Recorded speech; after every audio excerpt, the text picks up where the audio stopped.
Boa noite a todos, sejam todos muito bem-vindos.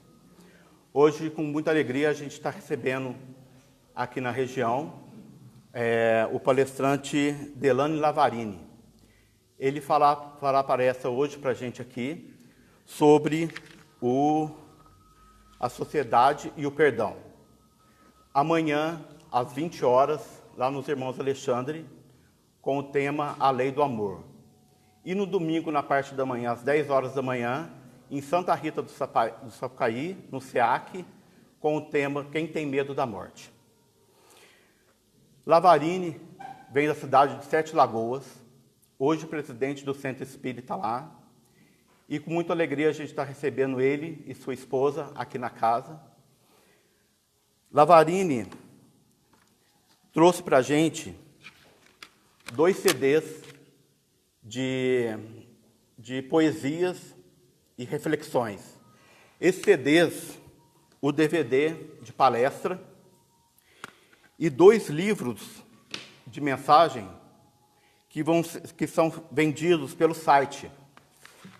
Então, depois vocês procurem lá. O site é delane-lavarini.webmod.com. No Instagram, @Delane Lavarini, tudo junto. E no YouTube, o canal Delane Lavarini.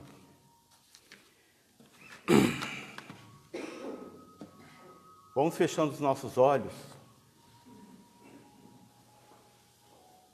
agradecendo a Deus, nosso Pai, a Jesus, nosso mestre e guia, a oportunidade de estarmos aqui, alimentando o nosso espírito de muito conhecimento e que possamos colocar em prática em nossa vida. Que assim seja. Delane.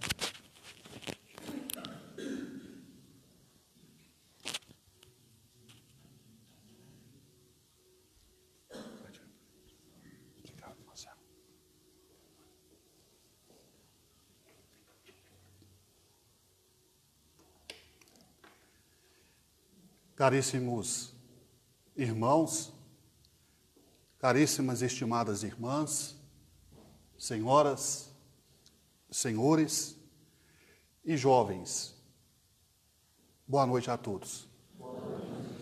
Que a paz do nosso Mestre Jesus, nessa noite, mais uma vez, possa estar conosco. 28 de dezembro de 1992, o Brasil parava em frente à televisão, em horário nobre, às 20h30, para acompanhar o impeachment que estava sendo transmitido ao vivo, direto de Brasília, do Congresso Nacional, do presidente Fernando Collor.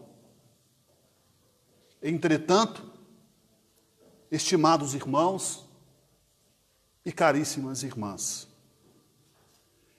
era uma sessão do Congresso Nacional que iria avançar horas adentro naquela noite de 28 de dezembro de 1992. E, não obstante, a transmissão foi interrompida, onde o repórter, ao vivo, trazia uma notícia extraordinária, dizendo que a filha da escritora, da novelista Glória Pérez, havia desaparecido. 24 horas de busca e nenhuma notícia do paradeiro da filha da escritora Glória Pérez.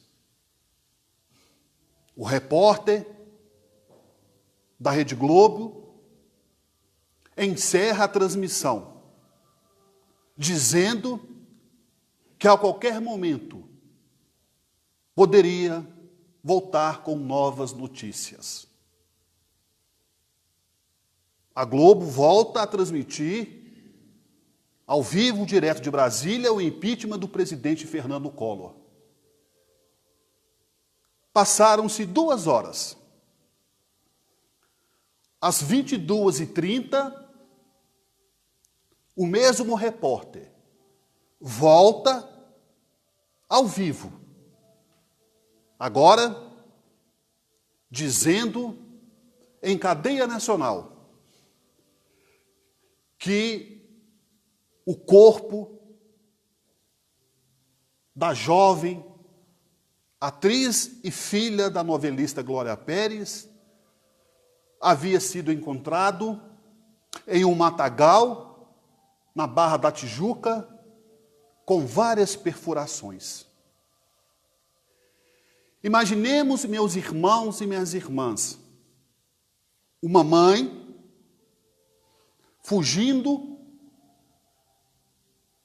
trocando as posições, tendo que enterrar a sua filha única, morta de uma forma brutal.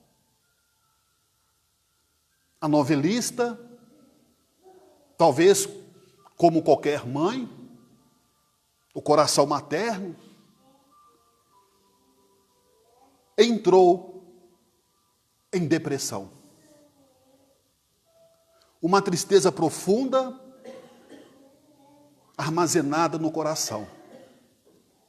Ao mesmo tempo, da dor, da saudade, um sentimento de justiça, de mágoa profunda, de vingança, do qual a mesma tomou ciência logo depois que o assassino de sua filha era o próprio colega de trabalho, o ator Guilherme de Pádua.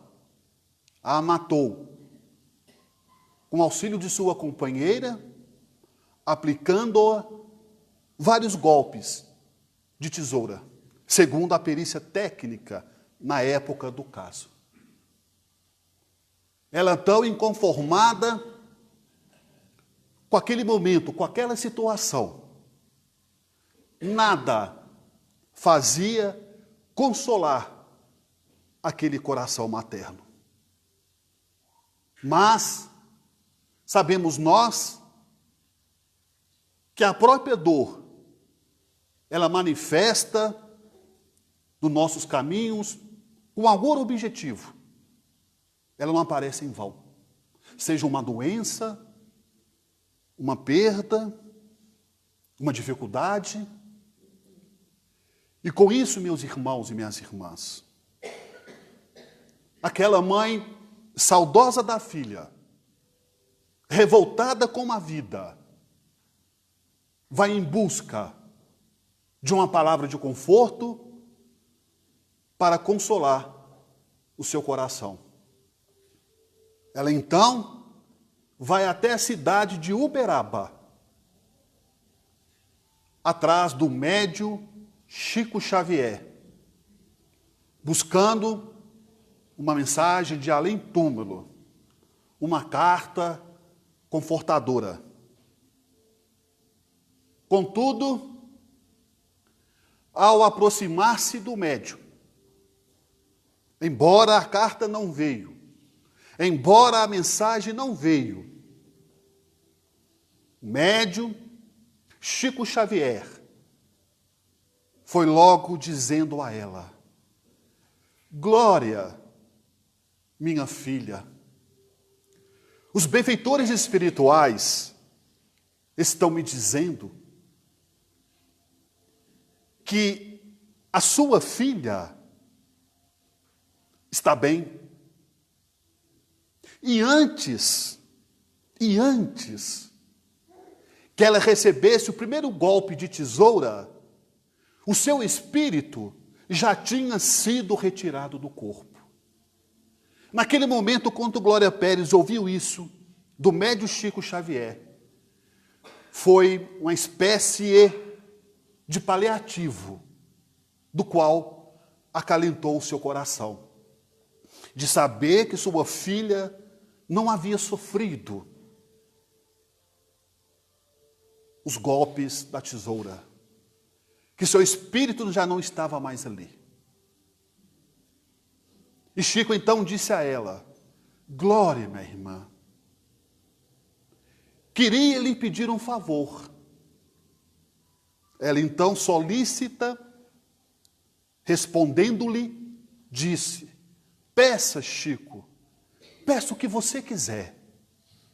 E ele pediu: Glória, minha irmã, perdoe o assassino de sua filha. Ela começou a chorar, porque ela sabia o quanto seria difícil perdoar o homem que tirou a vida de sua filha. Ela, como mãe, talvez uma tarefa das mais difíceis do que escrever uma novela, uma minissérie, um filme. Entre lágrimas, ela apertou a mão do médium e disse: eu vou tentar. Ela não disse a ele: eu vou perdoá-lo. Ela disse ao médium Chico Xavier: eu vou tentar. E voltou para o Rio de Janeiro. Daquele dia, daquele encontro com o médium Chico Xavier, passaram-se 6 meses. Chico atende o telefone, era Glória Pérez, em prantos no telefone: Chico, eu não estou conseguindo perdoar o assassino de minha filha. Eu te juro, eu tento, eu me esforço, eu estou tendo acompanhamento com psicólogo, com psiquiatra, eu estou lendo o Evangelho, eu estou fazendo o culto no lar, eu estou tentando perdoá-lo, mas eu não consigo. Como Chico já tivesse prevendo esta reação, ele disse a ela: Glória, minha irmã, já que você não consegue perdoá-lo, gostaria de lhe fazer um outro pedido. Então faça, Chico. Peça o que você quiser. E ele pediu: Glória, você é uma pessoa pública, influente na sociedade carioca. Peça o advogado seu da execução penal que atravesse uma petição solicitando o juiz do caso que transfere o Guilherme de Pádua de presídio. E ela perguntou: por que pedir a transferência dele? Por que, Glória? Se ele ficar onde ele está, os outros presos irão linchá-lo. E se isso acontecer, imagine o coração da mãe dele. E ela enxugou as lágrimas ao telefone e disse: Chico, isso eu consigo, e isso eu vou fazer. E fez. O advogado juntou nos autos do processo penal a petição demandando o judiciário ao juiz do caso que transferisse o assassino de sua filha de presídio, e ele foi transferido, poupando não só mais uma morte brutal, menos um coração em lágrimas. O Evangelho, meus irmãos e minhas irmãs, que nós trazemos nessa noite, capítulo 10, no item 14, codificado por Allan Kardec na França, em março de 1864, onde encontramos os 4 evangelistas, Lucas, João, Marcos e Mateus, e nesse capítulo 10, no item 14, perdão das ofensas, onde o apóstolo Pedro pergunta a Jesus: mestre, quantas vezes perdoarei o meu próximo? Jesus, respondendo-lhe, disse: eu não digo 7 vezes, mas 70 vezes 7. Mas nós que somos espíritas, simpatizantes, o que é perdoar? A princípio nos causa uma ideia difícil, que perdoar seria esquecer. Mas como eu posso esquecer, hipoteticamente falando, de um irmão menos infeliz, que tira a vida de um filho meu, de uma companheira? Obviamente, toda vez que eu olhar para ele, eu vou lembrar do ocorrido, do fato. Como eu posso esquecer? Aquilo que me traz sofrimento. Aquilo que eu lembro e que me traz o passado remoto de amargura. Na verdade, meus irmãos e minhas irmãs, perdoar é tirarmos a importância dos fatos. Perdoar é tirarmos a importância dos fatos. Porém, a lembrança se torna vaga. A lembrança se torna sem importância e muitas das vezes se torna hilária. Quando nós tiramos a importância dos fatos, estamos perdoando.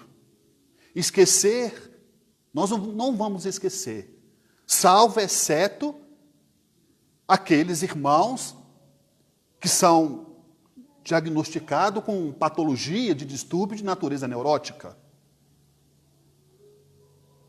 Além do mais, nós não vamos esquecer.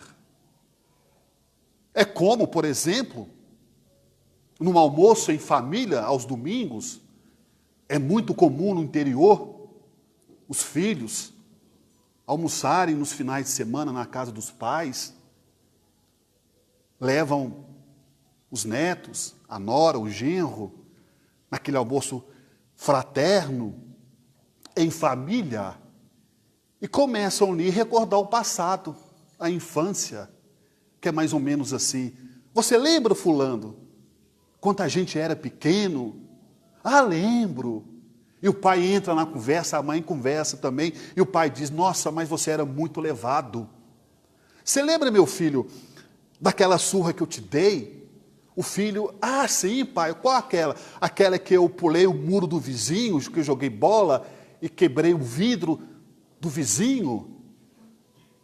E o pai: essa surra mesmo que eu te pus de castigo. Ah, sim, eu lembro, mas eu também era muito levado, meu pai. Quer dizer, o filho não esqueceu a surra que o pai lhe deu, mas ele não dá mais importância, porque ele perdoou. Ele perdoou, aí a imagem se torna hilária, se torna sem importância para ele. Ele não esqueceu da surra que levou no pai. E hoje ele ama o pai, ele respeita. E quanto nós, meus irmãos e minhas irmãs, entendermos que hoje foi o nosso irmão que errou, amanhã pode ser nós. Não estamos, obviamente, defendendo o erro, mas sim recorremos ao nosso Mestre Jesus. Não julgueis para não seres julgados. Consequentemente, meus irmãos e minhas irmãs, as leis dos homens estão para todos nós. Aquele que não cumprir será penalizado. A lei de Deus, que segundo Allan Kardec, com os amigos benfeitores espirituais, está escrita na consciência de cada um de nós. E se nós cometermos alguma infração diante da lei de Deus, nós também sofreremos as consequências diante da lei de ação e reação. Nós somos hoje nós somos resultado daquilo que nós estávamos fazendo ontem. E amanhã? Amanhã seremos o resultado consolidado das nossas ações, daquilo que estivermos fazendo hoje.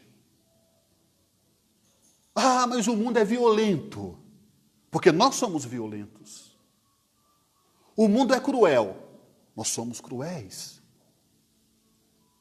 Por que as notícias de caráter negativo levantam o Ibope? Porque as notícias de ordem positiva aparentemente são notícias acanhadas.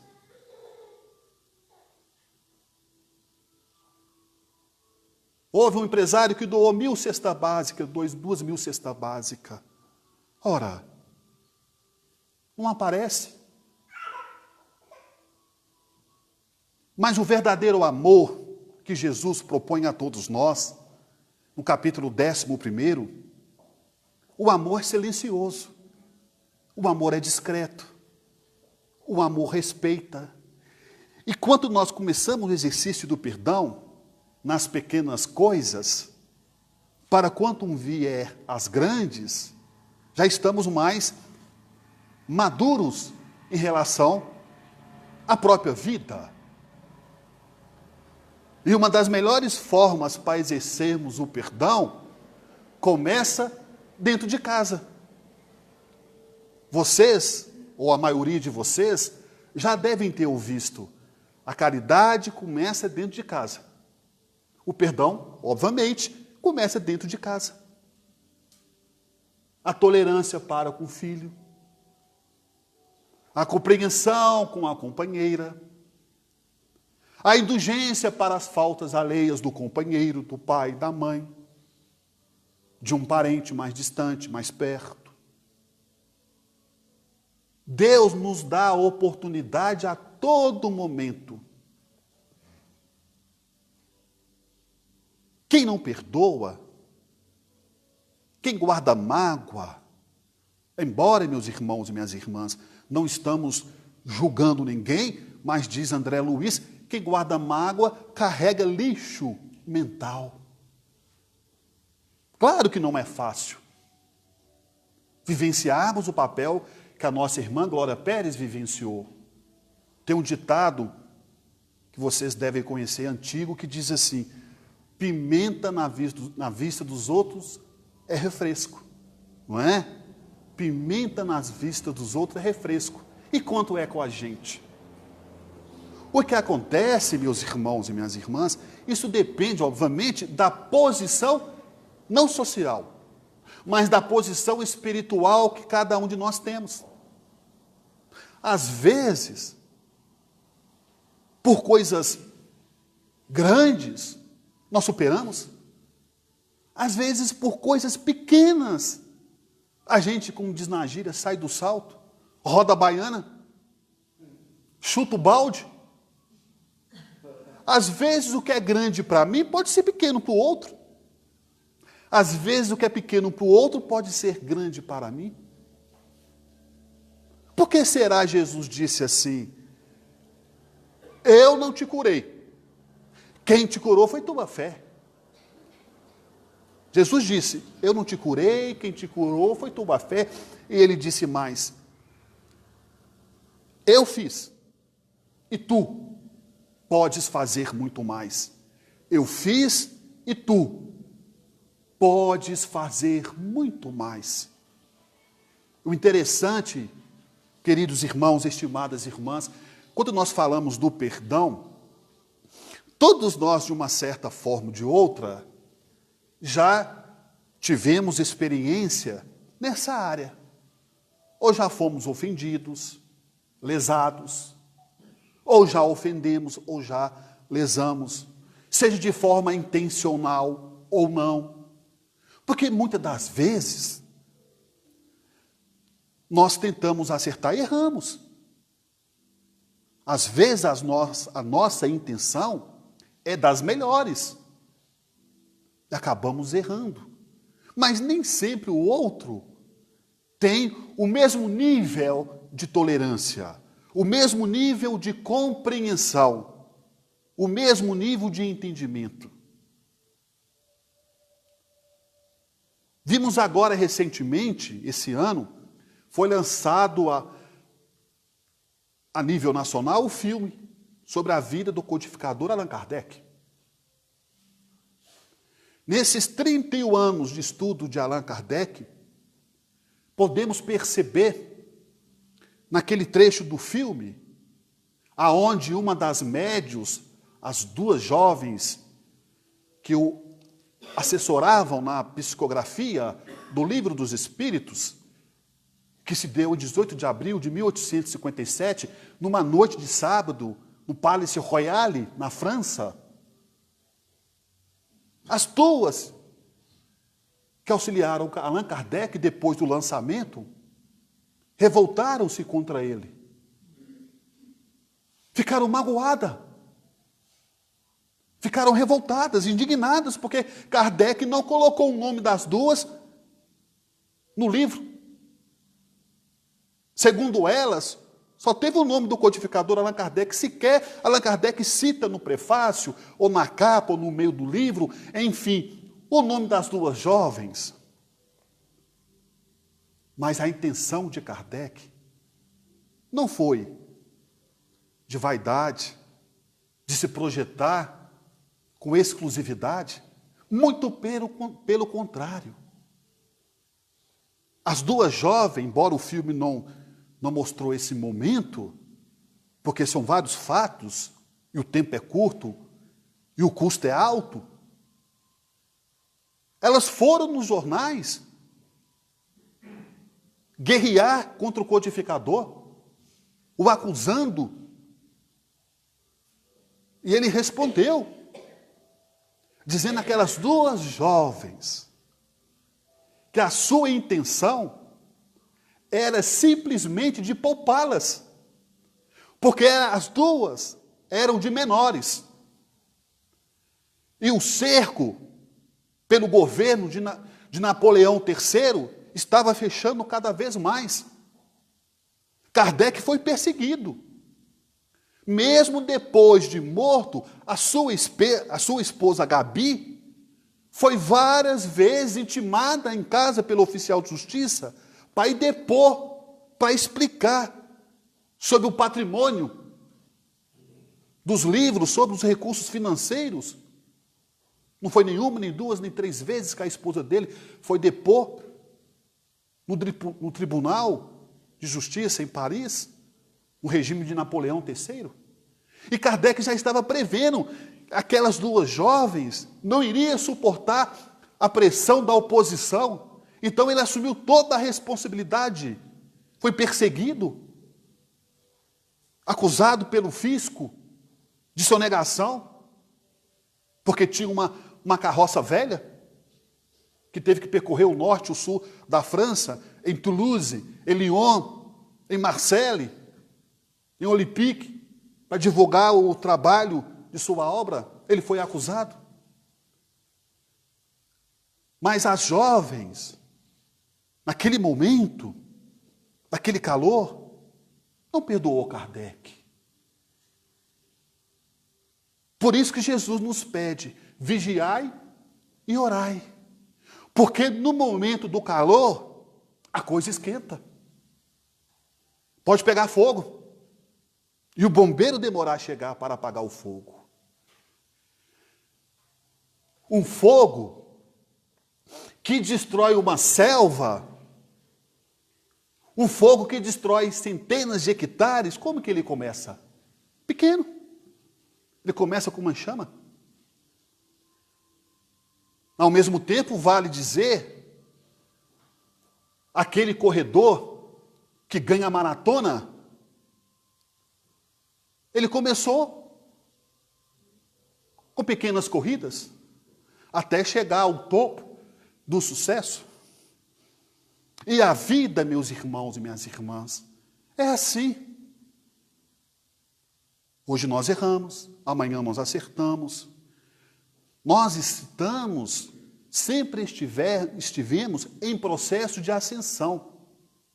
Deus nos criou para crescermos, para evoluirmos, mas respeitando, independentemente de religião, o livre arbítrio de cada um de nós.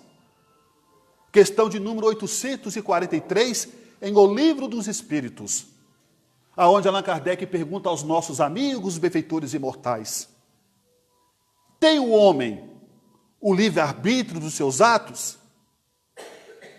Tem o homem o livre-arbítrio dos seus atos? E os espíritos imortais respondem à questão de número 843 ao codificador Allan Kardec: pois temos a liberdade de pensarmos, e igualmente de realizarmos. Sem o livre-arbítrio, o homem seria uma máquina. E máquina nós não somos. O nosso combustível é o amor. O nosso freio é a ponderação, é o bom senso, é o respeito, é a indulgência para com as faltas alheias, é a tolerância, é a paciência. Ninguém paga sem estar devendo. Ninguém recebe sem estar merecendo. E o interessante, embora eu vim de uma família espírita, a gente percebe que 70%, digo até 80% das pessoas que hoje são espíritas, vieram de outras religiões. A maioria vieram do catolicismo. Deus está em toda parte. E com isso, meus irmãos e minhas irmãs,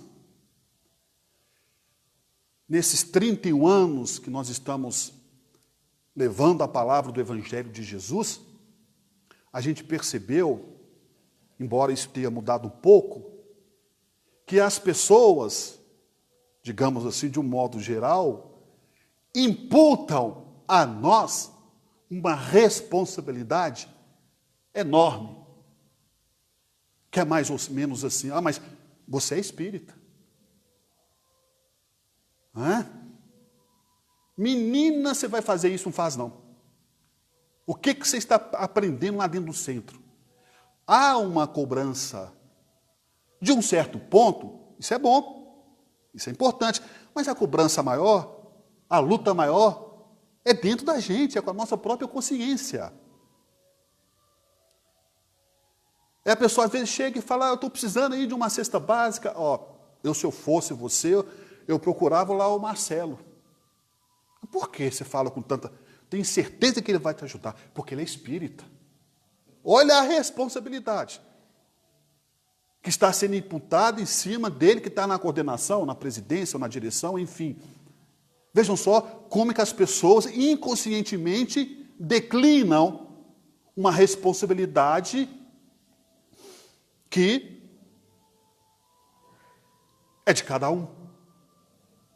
Eu recordo, meus irmãos e minhas irmãs, com extrema precisão. E além do mais, muitas das vezes, as pessoas, quando adentram a doutrina, quando começam a conhecer o espiritismo, a casa espírita, é comum, porque a pessoa está ali naquele sofrimento, naquele desespero, naquela angústia, naquela depressão, ela acaba se apoiando nos nossos ombros. Isso é comum que aconteça, né? Adquire uma certa confiança. Ah, não, eu vou no centro lá, porque lá eu converso com o dirigente, ele me escuta, ele tem paciência comigo, né? há uma certa... Lá eu encontro carinho, lá as pessoas... Não é? Apesar de a pessoa estar tão sofrida, tão carente, que ela se sente tão acolhida na casa espírita, que ela pega uma confiança de tal forma que nós, às vezes, nem imaginamos. Eu me recordo, com extrema precisão, nos anos 90, eu estava indo para o trabalho, condução coletiva, e nesse dia, creio que vocês já devem ter passado por isso, é aqueles dias que a gente acorda atrasado. É desagradável. Parece que está faltando sempre alguma coisa, né? E eu acordei atrasado para ir ao trabalho. E eu tinha uma reunião importante. A reunião ia começar às 8h30. Eu acordei 8h15. Me deu um desespero. Não deu tempo nem de tomar um café, fazer um lanche. Olha que coisa horrível. Enfim, peguei a condução coletiva e depois desci da condução coletiva, e comecei a andar em passos firmes. Olha como é que nós somos egoístas. Imaginem só o que eu pensava no meio do caminho. Só uma única coisa, de não encontrar nenhum conhecido. Que maravilha de pensamento, né? Que espírita que é esse? Que cristão que é esse? Aí eu falei, meu Deus, não posso encontrar ninguém. Porque se eu encontrar, aí que eu não vou chegar no trabalho mesmo. Como diz a minha esposa, tem uma padaria, um comércio perto da nossa casa, 5 minutos eu gasto meia hora, porque eu converso com todo mundo no meio da rua. É bom conversar, fazer amizade. E eu andando depressa. De repente, quando eu viro a esquina, eu deparo com uma senhora. Ela frequenta o centro e ela me viu. Eu pensei, meu Deus do céu. Quanto mais eu rezo, mais problema aparece. Olha só como é que nós somos imperfeitos. Por que eu pensei dessa forma? Ela é uma senhora carinhosa, mas ela adora conversar. E não é pouco. E não é pouco. Quando eu virei a esquina, eu olhei e falei assim, meu Deus, tenha piedade de mim.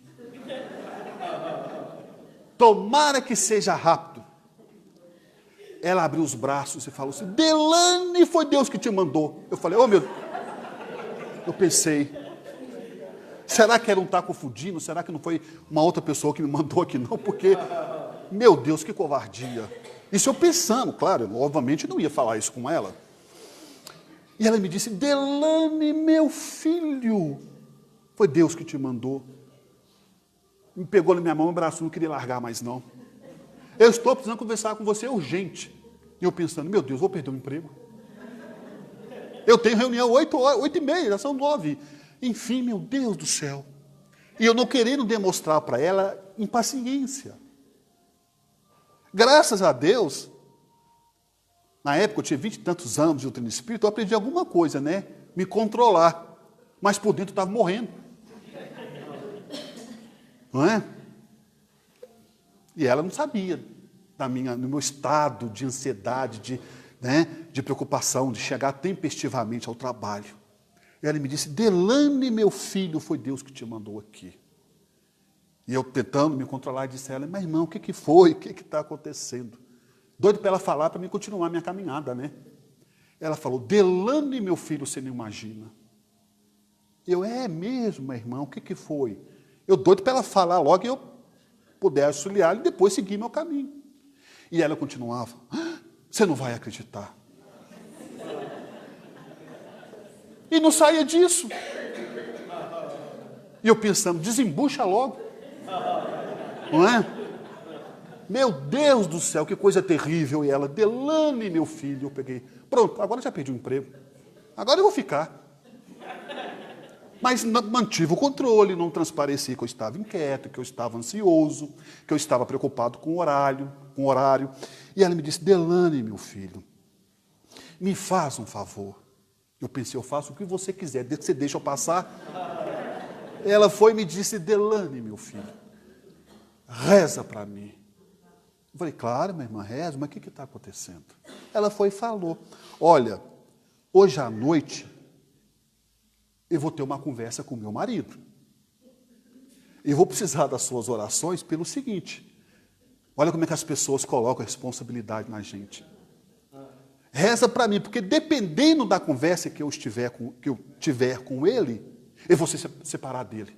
Eu pensei, meu Deus do céu, e eu estou no meio desse rolo aqui, sem saber. Que, olha só, a gente que é espírita, né? Uma vez um colega meu falou assim, não, espírito não tem problema nenhum, né? Fica rindo, fazendo palestra, tudo bem. A gente atrai muita coisa ruim também. Não o caso dela, não a pessoa dela, mas em si, são circunstâncias da vida. E contudo, meus irmãos e minhas irmãs, ela me disse, olha, reza para mim, Delane. Eu confio muito na espiritualidade, em Deus. Confio em você como cristão, como pessoa. Eu pensei, meu Deus, olha o tamanho da responsabilidade que as pessoas jogam para cima da gente. E o que eu fiz como bom cristão? Eu falei, não, meu irmão, pode confiar em mim. Eu vou rezar para você. Graças a Deus, naquele final, esqueci em alguns minutos do meu trabalho. Envolvi naquele pedido. Naquele momento, eu fiquei envolvido naquele pedido. Porque se uma pessoa chega a pedir, é porque ela está precisando. E pedir nem sempre é uma tarefa fácil. Não é? Não é nem questão de orgulho, mas sim uma questão que nem todo mundo tem essa presteza, né? Essa leveza, esse desprendimento de demandar ao outro algum pedido. Nós ali nos despedimos, nos abraçamos e fui para o trabalho. Quando eu cheguei no trabalho, como de costume, eu esqueci o mundo lá fora. Envolvi no trabalho, porque é o meu trabalho. Como qualquer trabalho, tem que fazer bem feito, fazer com amor, fazer com boa vontade. E trabalhei de 9h30 até 6 da tarde. Saí do trabalho, peguei a condução coletiva e voltei para casa. Mas eu estava tão cansado naquele dia. Tão cansado. Cheguei em casa, minha esposa preparou uma boa comida, tomei um banho, fiz um lanche, sentei em frente a um televisor, rapidamente fui dominado pela sonolência, pelo sono, que é comum. O corpo relaxou, os músculos relaxaram e fui para o quarto.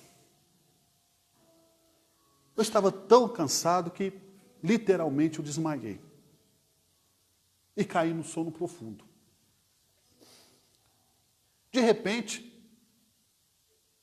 calculo que devo ter dormido uns 45 minutos, 1 hora, mais ou menos. No máximo, 1h30. De repente, minha esposa me acorda. Eu meio sonolento, olhei para ela, ela me disse, Delane. Ô, Delane. Eu falei, o que foi? Tem uma senhora no telefone querendo falar com você. Eu falei, meu Deus do céu, eu esqueci de rezar para a mulher. Eu pensei, meu Deus do céu. Que homem irresponsável é esse, gente? Esqueci de rezar para a mulher. E eu pensei, não vou atender o telefone, não. Eu falei, não, eu tenho que assumir a minha responsabilidade. E fui ao telefone. Mas sabe quando a gente vai já preparado para ouvir? Eu me preparei para ouvir. E ela é muito franca. Eu pensei, nossa, ele vai me xingar demais, separou do marido. Peguei o telefone, ela já foi gritando logo no telefone. Ah, Delane, seu danado, você me paga. E eu, dando aquele sorriso meio amarelado, ela me disse, ah, Delane, seu danado, você me paga. Deu tudo certo, estou ligando para agradecer suas orações. Eu fiquei tão desconcertado.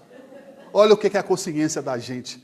Eu fiquei tão desconcertado que eu não tive coragem de falar para ela assim, não, minha irmã, eu não fiz nada. eu falei a verdade. Eu falei, não, minha irmã, eu não fiz nada. Quem fez foi Deus. Não, Delano, foi você que fez. Não vem dar de humilde para o meu lado, não. Foi você mesmo. Aí eu falei, não, minha irmã, foi Deus. Foi a espiritualidade. Foi o que Jesus disse a nós. Não fui eu que te curei. Quem te curou foi sua própria fé. Eu tentei explicar para ela que não fui eu, ela não aceitou. Mas, na verdade, quem resolveu o problema dela foi ela mesma. Claro, meus irmãos e minhas irmãs, como está escrito na 7ª linha do budismo, está escrito assim: enquanto nós damos 1000 passos em direção a Deus, Deus, caminha 10.000 passos em direção a nós. Enquanto nós damos 1000 passos em direção a Deus, Deus, caminha 1000 passos em direção a nós. Claro, meus irmãos e minhas irmãs, que o empurrãozinho, um auxílio, uma ajuda, é necessário muitas das vezes, é sempre bem-vindo, mas nós somos capazes, nós temos condições de reverter a situação, de diminuir o impacto da pancada, diminuímos o nosso sofrimento, a nossa dor. Como diz André Luiz, quem vive colecionando lamentações, caminharás sob chuvas de lágrimas. Quem vive colecionando lamentações, caminhará sobre chuvas de lágrimas. Ora, Allan Kardec, o codificador, já nos dizia que o verdadeiro espírita é aquele que se esforça para dominar suas má tendências. O verdadeiro espírita é aquele que se esforça para dominar suas má tendências. O apóstolo Paulo já dizia: meu Deus, por quê? O bem que eu tanto quero fazer, eu não consigo. Mas o mal que eu não quero fazer, eu faço a todo instante. O bem que eu tanto quero fazer, eu não consigo. Mas o mal que eu não quero fazer, eu faço a todo instante. Isso é as nossas vidas. Ninguém, meus irmãos e minhas irmãs, veio neste mundo por acaso. Viemos do mundo espiritual e para o mundo espiritual um dia retornaremos. A vida é um sopro. Passa tudo muito rápido. 30, 40, 60, 70, 80, 90 anos. Diante do relógio da eternidade, é muito pouco. Mas com Deus o pouco é muito. Com Deus o pouco é muito. O que importa não é a quantidade, e sim a qualidade. O que determina na nossa felicidade é o espírito da boa vontade. Independentemente, meus irmãos e minhas irmãs, do rótulo, da religião em que estivermos professando ou vinculado, estende, dê a mão aos nossos irmãos, nas mínimas coisas, uma palavra de conforto, oferecendo um analgésico para aliviar uma enxaqueca, abraçando as nossas mães, os nossos pais mais vezes, os nossos filhos, está indo aonde? Volta, que dê meu beijo, que dê meu abraço. Às vezes até costuma limpar, né? mas beija. Eu tenho 2 netos, uma de 10 e um netinho de 3 anos. Às vezes ele me vê e sai correndo, mas vem vovô beijar. Mas é tão gostoso, principalmente quando a gente faz com amor.